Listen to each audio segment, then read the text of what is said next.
Eh bien, salut à tous et bienvenue pour une nouvelle vidéo. On se retrouve pour le deuxième épisode de la transformation, remise à neuf et prépa de la YCF Pilote 150 en Supermoto. Avant de continuer cette vidéo, je vous invite à regarder l'épisode 1 si ça n'est pas déjà fait, afin de bien suivre du début à la fin la transformation intégrale de la moto.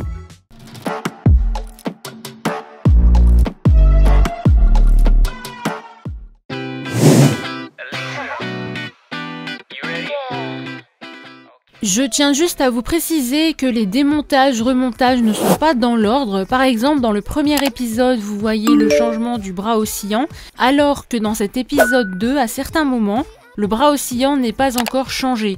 J'ai simplement voulu vous structurer les épisodes par étapes et par thème.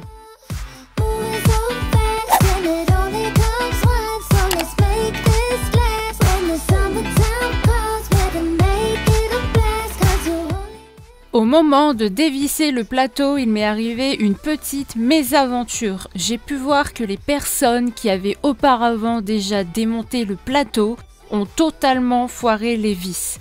Du coup, j'ai dû forcer pour les dévisser et les têtes de vis se sont cassées, certainement fragilisées par la surchauffe du moteur qui apparaissait quand j'ai acheté la moto.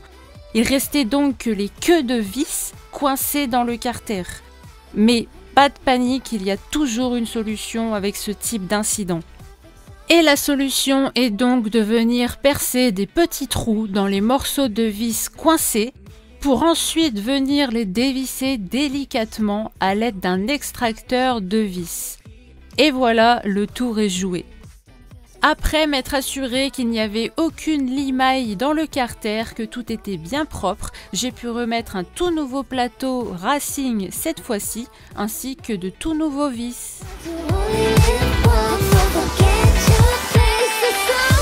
Et donc pour terminer l'installation de ce plateau, il ne me restait plus qu'à raccorder, adapter le faisceau du plateau à une des connectiques à brancher sur le faisceau électrique de la moto.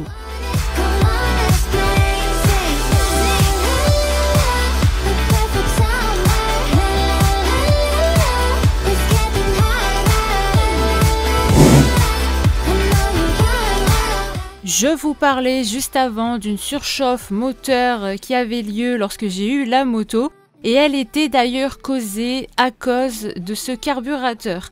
Car lorsque j'ai eu la moto, le starter du carburateur était totalement coincé sur la position on. Et donc la personne qui avait la moto avant roulait constamment avec le starter ouvert, ce qui provoquait une surchauffe considérable du moteur.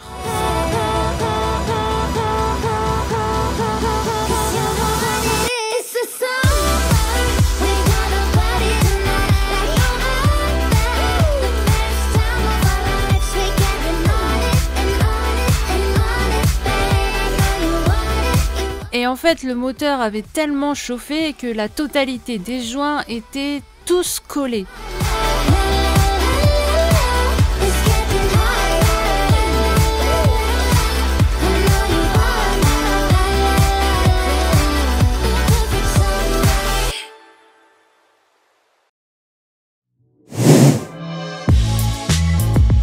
Pour cette remise totale à neuf du moteur, je procède donc à un changement intégral du haut moteur, c'est-à-dire nouveau cylindre, nouvelle culasse et bien sûr nouveau piston. Et je vais donc préparer la nouvelle culasse, c'est-à-dire que je vais y changer l'arbre à cam pour le remplacer par un kit d'arbre à cam Racing avec des ressorts légèrement plus durs que ceux qu'ils ont installés dans la culasse quand on l'achète.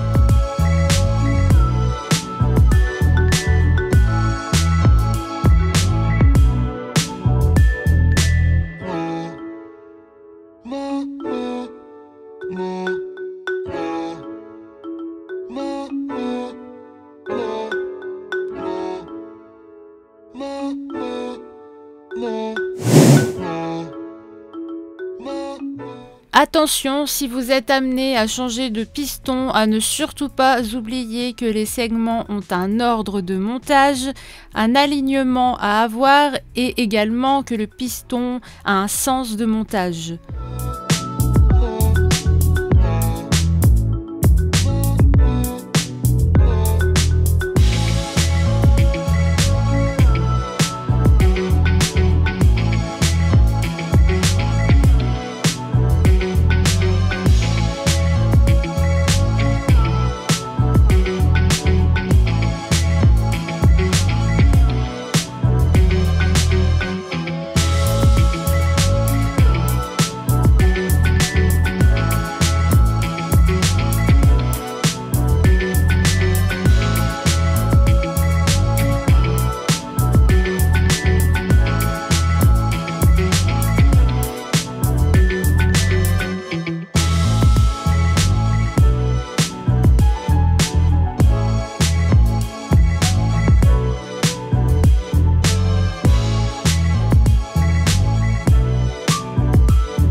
Également, l'un des points les plus importants est le bon calage de sa distribution pour ensuite régler correctement ses soupapes.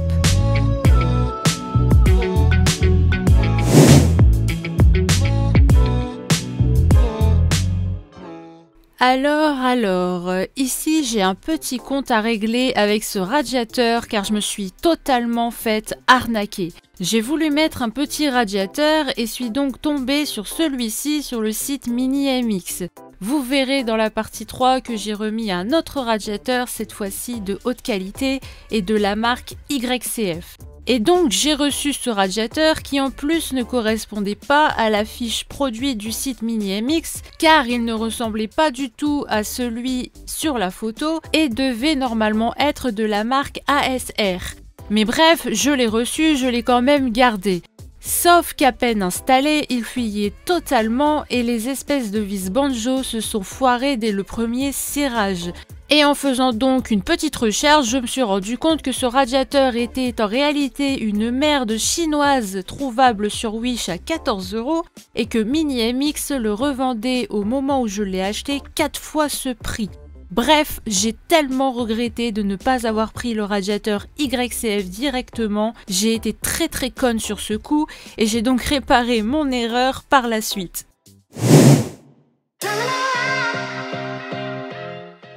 Alors oui, ne faites pas attention au cache-culasse orange puisque j'avais voulu tester cette couleur mais au final ça ne me plaisait absolument pas et j'en ai mis ensuite un noir. Je vous donne rendez-vous dans la partie 3 pour le réglage complet du carburateur avec changement de gicleur, etc.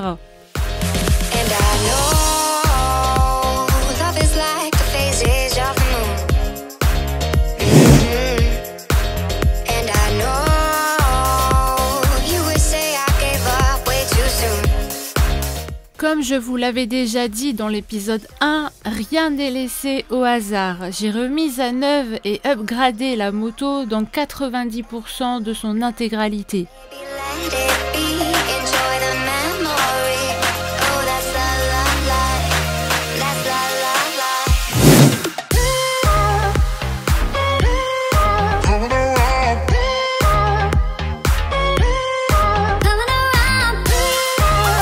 On se retrouve donc dans l'épisode 3 pour conclure cette série des modifs apportés à la moto avec l'installation de la nouvelle fourche, du système de freinage radial, du poste de pilotage, des carénages et de tout ce qui restait pour terminer la moto.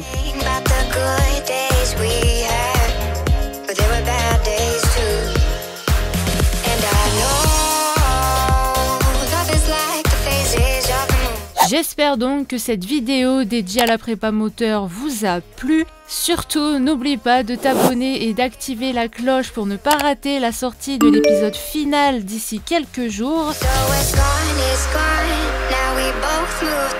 Aussi, viens me suivre sur Instagram pour voir toutes mes photos, des vidéos exclusives et bien sûr mes stories au quotidien. Moi, je vous donne rendez-vous dans la prochaine vidéo. Allez, bye bye!